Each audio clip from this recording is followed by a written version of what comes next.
আসসালামু আলাইকুম। ঈদ মুবারক।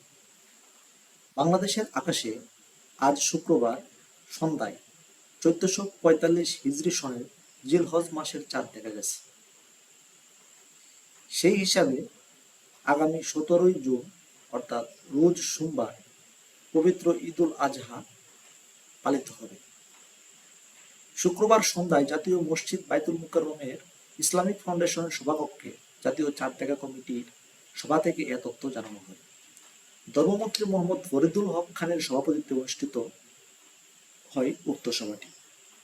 হিজরি বর্ষপঞ্জি অনুসারে 10 জিলহজ মুসলিমদের অন্যতম বড় ধর্মীয় উৎসব ঈদুল আজহা উদযাপন করা হয়।